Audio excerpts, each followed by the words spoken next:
arkadaşlar, Cizre'mizin tarihi Eseri Kırmızı Medrese. Evet arkadaşlar, şu an içerisine gireceğiz. Doğru. Evet arkadaşlar gidiyoruz. Çok güzel olacak. İçerisini çok merak ediyoruz. Hiç denememişiz. Wow. Çok güzel. Evet arkadaşlar.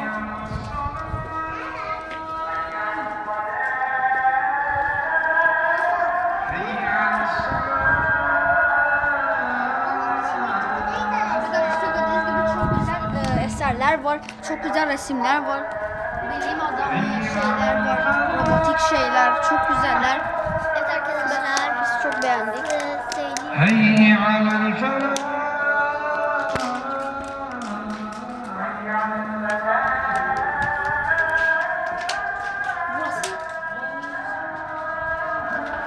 Arkadaşlar, Burası da çok eski bir yer arkadaşlar. Ama galiba şey